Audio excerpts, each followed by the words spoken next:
Welcome, curious minds, to The Deep Dive. Great to be here.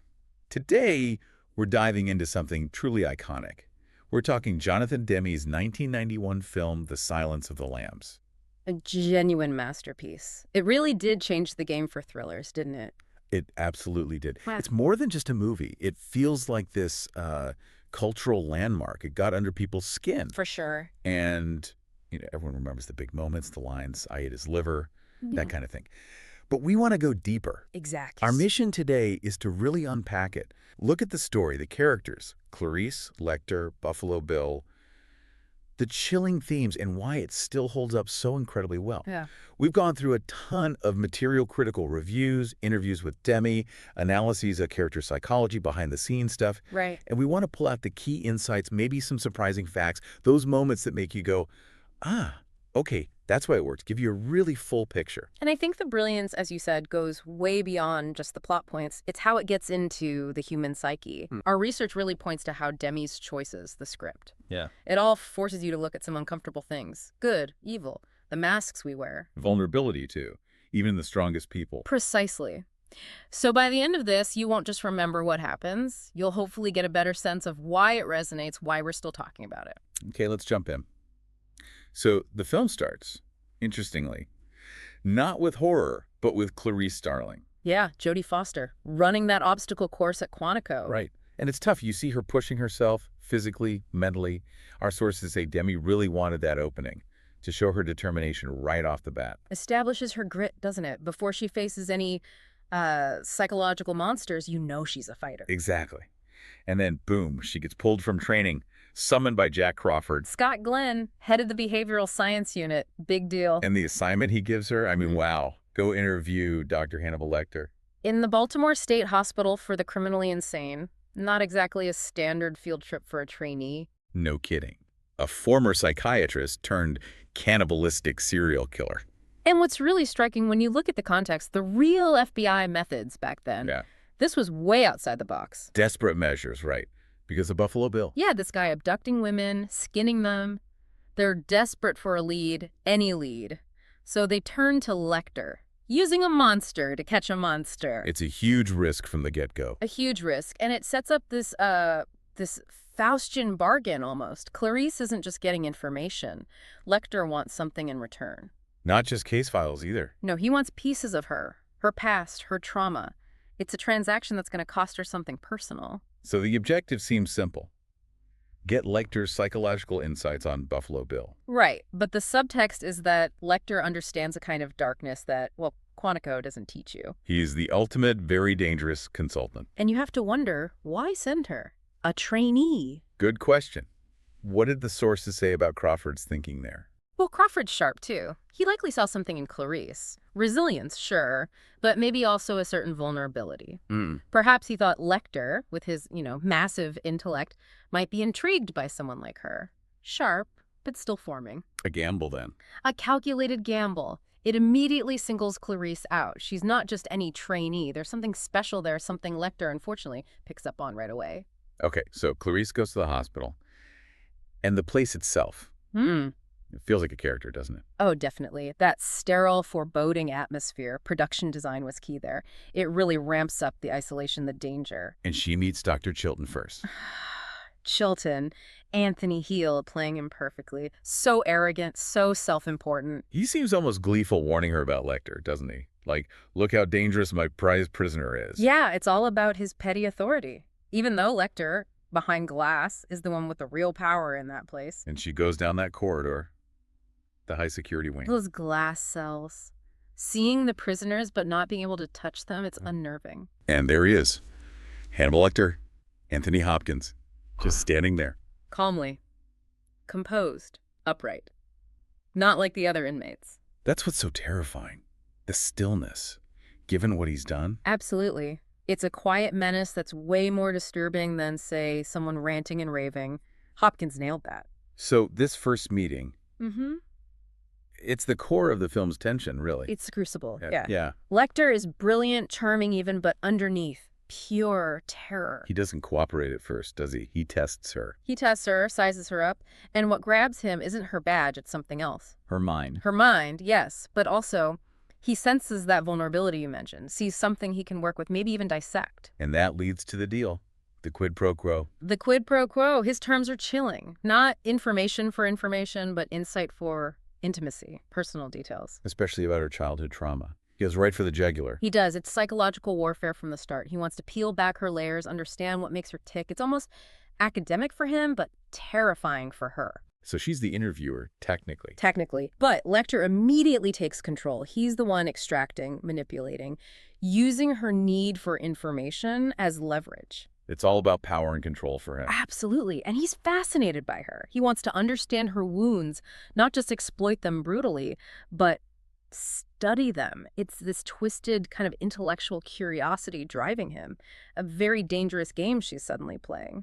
Right, so while Clarice is locked in this mental battle with Lecter, Buffalo Bill is still out there. Yeah, the clock is ticking. Ted Levine playing Buffalo Bill, James Gumb. And his crimes are just viscerally horrific. Yeah. Kidnapping women, killing them, and then the skinning. It's deeply disturbing. It points to something beyond just violence, right? Something pathological. Definitely. And the latest victim is Catherine Martin. Daughter of a U.S. senator, which ramps up the pressure massively. National news, FBI is under the gun. And his abduction method, using the fake cast on his arm. So insidious, preying on basic human decency, that instinct to help someone hurt. Twisting empathy against his victims. Shows his cunning. It does, and it raises that question again. What's driving this guy? Yeah, what is driving him? Well, the sources, the script analysis, they point to this profound identity crisis. The skinning isn't random, it's part of some grotesque project. A transformation? A transformation. Wow. It's deeply messed up. It's about him trying to become something else, fueled by this internal turmoil. And Catherine's captivity. Yeah. That pit in the basement. Horrifying. Just this dark, inescapable hole, total helplessness. She's reduced to an object for his preparations. The psychological torture must be immense, knowing what's coming. Exactly. And the film contrasts that visceral, physical horror of Bill with Lecter's more cerebral, psychological terror. Yeah, two very different kinds of monsters. Both deeply disturbing. Lecter gets in your head, Bill attacks the body. Yeah. But maybe both are trying to dismantle identity in their own ways. That pit, though. It's such a powerful image of being trapped. It is pure primal fear. It keeps the stakes sky high. Clarice has to succeed because Catherine's time is running out. That urgency never lets up. Okay, so Lecter starts digging into Clarice's past. This is where we really understand her, isn't it? Absolutely. He's relentless. He draws out these incredibly painful memories, the ones that forged her. And she finally tells him the story about the lambs. Yeah. After her father died, she lived on that farm, hearing the spring lambs screaming during slaughter. Oh, it's heartbreaking. Yeah. The sound of pure terror and innocence being destroyed. And she tried to save one, right? Carried it away, but failed. That helplessness. That memory, it's not just backstory, is it? The sources say it's key. It's everything. It's the engine driving her. That failure to save the innocent lamb fuels her determination to save Catherine Martin, to save anyone. To silence the lambs.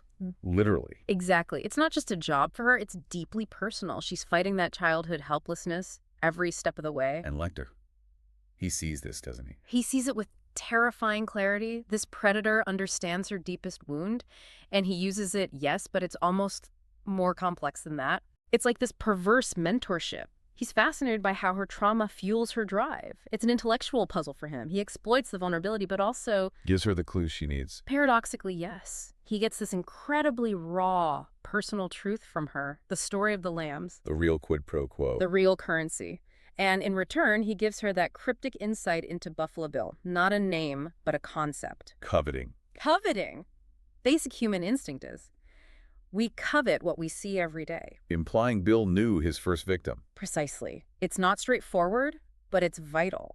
It forces Clarice to think about why Bill does what he does, about the desire behind the horror. A desire for something someone else has. Exactly. That connects back to the themes of identity, transformation. Bill covets an identity he doesn't have, and he's trying to take it literally. It's a dark mirror to Clarice's own desire to save. Okay, so armed with this coveting clue, Clarice goes back to the investigation, examining one of the victims. Meticulously. Looking for anything. And she finds the moth's cocoon in the victim's throat. Ugh. Such a chilling, unforgettable image. So unsettling. And it's not just any moth. It's a death's head hawk moth. Right. Very specific, very symbolic. The name itself, the skull-like pattern. What's the symbolism there, according to the research? Well, it's strongly linked to death, obviously, Yeah. but also, crucially, transformation, metamorphosis, like a caterpillar into a moth. So it's more than just a clue. It's a window into Bill's mind. Exactly. It strongly suggests he sees himself undergoing some kind of change, a rebirth, but a grotesque one, creating a new identity for himself. Wow, that ties directly back to the coveting idea and his identity issues. Perfectly. It's a prime example of how the film uses these visceral, specific details to convey complex psychology without just spelling it out. It's symbolic, but also physically repulsive. Yes, that combination is key. It resonates on multiple levels. It's deeply symbolic of Bill's desired metamorphosis, but also just plain horrifying. So this moth becomes a real lead, Yeah. a tangible piece of evidence. It does. It's a rare species, so they can trace it, maybe figure out where Bill got it, narrow down the search area. Gives the FBI something concrete to work with. Finally. But while they're doing that, the film keeps reminding us Catherine Martin is still down there. In the pit. Running out of time. Keeps the pressure on. Every clue, every step forward is a race against that ticking clock. So the moth is doing double duty. It's a procedural clue and a deep psychological insight. Exactly. It confirms Bill's motives aren't random. There's this bizarre, symbolic quest driving him. And that connection elevates the whole story, doesn't it? It's not just catching a killer, it's understanding a profoundly disturbed mind. Okay, just when you think things couldn't get more intense, Lecter makes his move. Oh, yeah. The escape sequence. Unforgettable. He'd been playing this game with Senator Martin, right? Trading info for better conditions, a transfer. All part of the plan. He was setting the stage the whole time. Pure manipulation. So they move him to this temporary facility in Tennessee, supposedly less secure. Big mistake. Huge. He sees his chance. And what happens next is just breathtakingly brutal and brilliant. It really is. Demme apparently choreographed it meticulously. It's not just violence, it's orchestrated chaos. He takes out the guards with shocking precision. Shocking precision, and then the disguise, using the guard's face. Oh, God, yeah. Wearing the man's skin to walk free. It's utterly audacious. It really makes you question, what is Lecter? Is he even operating on the same moral plane as humans? It's terrifying intelligence combined with absolute ruthlessness. It's not just physical strength, it's his mind. He outthinks everyone. Yeah. Turns their security against them. Completely. He's always 10 steps ahead. The escape is this horrifying demonstration of his intellect and his total disregard for life. Then he's gone in an ambulance. Vanished. And the impact on the audience is huge. You realize he's not just a source of clues anymore. He's loose. A force of nature unleashed. Exactly. And that raises the stakes enormously, especially for Clarice. Knowing he's out there, it adds this whole other layer of dread that hangs over the rest of the film. He's free. Anything could happen. So, Lecter's escaped. The FBI is probably freaking out. What does Clarice do? She keeps going, doesn't falter. This is where her own detective skills really come through. She goes back to basics, right? Interviewing people connected to the first victim. Yeah, doing that groundwork, trusting her gut, connecting with people, showing empathy even amidst the horror. It's a different kind of police work than just profiling. And that's when it clicks. The coveting clue. Exactly. She puts it together. Lecter hinted Bill knew his first victim personally. By visiting the victim's hometown, talking to friends, she makes the connection. That's the breakthrough. It shifts from abstract profiling to a specific person. Right, and it highlights her strength. While the FBI is likely chasing Lecter or following broader leads, Clarice, using her intuition and Lecter's cryptic breadcrumb, finds him. Finds James Gum. James Gum, living under an alias, the man behind Buffalo Bill. And we finally understand his motive. The whole horrifying picture. Yeah. Failed applicant for gender reassignment surgery. That rejection, combined with his severe pathology, Leads him to think he can make a woman's suit. Out of real skin. horrifically, yes. It connects back to the moth, that twisted idea of transformation. He's trying to literally become something else by stealing parts of others. It's driven by this deep, deep identity crisis. A desperate, violent attempt at self-creation. It is. And while it's completely perverse, you almost sense this underlying desperation for identity, for belonging, twisted into this monstrous form. So he's a very different kind of monster than Lecter. Very different. Lecter is calculated, controlled, intellectual cruelty. Gum is driven by this raw, agonizing self-loathing and this violent need to change his physical form. Two distinct faces of evil. And Clarice is caught between them, essentially, having to navigate both. Incredible pressure. Okay, the climax. The tension here is just off the chart. Unbearable. Yeah. Because Clarice figures it out. She's at Gum's house. Alone, while the FBI raids the wrong place, miles away. Classic misdirect, likely thanks to Lecter's earlier help. It isolates her completely. She's the only hope. And you see the realization dawn on her. This is him. This house. It's the place. That slow burn of dread, it's terrifying. Then Gum goes down to the basement, his lair. His maze, and he cuts the power. Pitch black. Except he has night vision goggles. Right. Suddenly he can see and she's completely blind. The power dynamic is totally flipped. It's a brilliant cinematic move. Puts you right in her shoes. That sequence. The silence is deafening, isn't it? Mostly silent. Just her breathing, maybe a floorboard creak, and then the sounds of him stalking her. The sound design is incredible there. You feel her vulnerability. It's not just about catching Bill anymore, is it? It feels like she's facing her own deepest fears. The lambs again. Absolutely. It's the ultimate test, confronting her trauma in the most literal, dangerous way possible. And then the click. The gun cocking right behind her in the dark. Your heart just stops. You think that's it. But her training, her instinct, something kicks in. She spins. She fires. Based purely on sound, just in time. And kills him. Ends the nightmare. Such a powerful moment. Earned. Decisive. Then she finds Catherine Martin in the pit. Rescues her. Traumatized, but alive. It's the culmination of everything, isn't it? She finally saves the lamb. She does. It's a profound victory, not just professionally, but personally. It's self-rescue as much as rescuing Catherine. Facing the darkness and emerging, changed, but triumphant. That lone confrontation. It really cements her heroism. No backup, just her wits and courage. It really does. It's the emotional climax of her journey. That connection between her past and this present victory makes it incredibly satisfying for the audience. So, Buffalo Bill is dead, Catherine is safe, and Clarice graduates. Yeah, gets her FBI badge. A moment of triumph, right? Hard-earned. You feel like, okay, she did it, it's over. She can maybe find some peace. But the film doesn't quite let you have that neat ending, does it? No way. The phone rings during her graduation party. And it's him, Dr. Lecter. That voice gives you chills. He's free, calling from somewhere tropical, it sounds like. Congratulating her, like a proud, terrifying mentor. And he gives her that reassurance. I have no plans to call on you, Clarice. Yeah, small comfort, isn't it? Because the immediate follow-up question is, who does he plan to call on? Exactly. It leaves this huge sense of unease.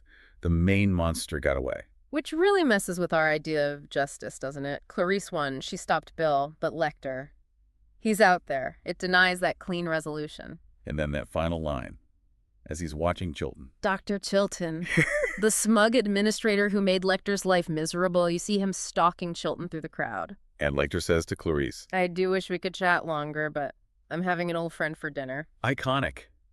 Chilling. The dark humor, the implication. You know exactly what's going to happen to Chilton. It's Lecter's own twisted form of justice settling scores. It cements him as this ultimate, unforgettable villain. Not just evil, but operating by his own bizarre, terrifying code. Absolutely. And then he just melts into the crowd. Free. A continuing menace. A shadow that never really goes away. The evil isn't contained. So, when you pull back and look at the whole thing, what does it all add up to? Well, it's undeniably a masterpiece of psychological suspense, isn't it? Absolutely. It goes so deep into really unsettling territory, the nature of good and evil. And how blurry those lines can get sometimes, especially with Lecter and Clarice. Yeah, that relationship between hunter and hunted is fascinating. Who's really in control? Exactly. And themes of power, identity, transformation, like we talked about with Bill and the Moths. And trauma, of course. Clarice's journey is all about confronting and using her trauma. Turn that vulnerability into a strength. Precisely. And the film weaves all this together so skillfully. It uses the horror elements, the visceral details. Like the moth, the skin suit. Yeah, not just for shock value, but to explore these deeper psychological states. Identity, gender, change. It makes it so much more than just a scary movie. It's a profound study of the dark corners of the human mind. It really is. Yeah. Which makes its success even more remarkable. You mean the Oscars? The Big Five? Yeah. Best Picture, Director, Actor, Actress, Adapted Screenplay. Only 3 films ever have done that. That's incredible. Especially for a film this dark, this challenging. It really speaks to its power, its artistry.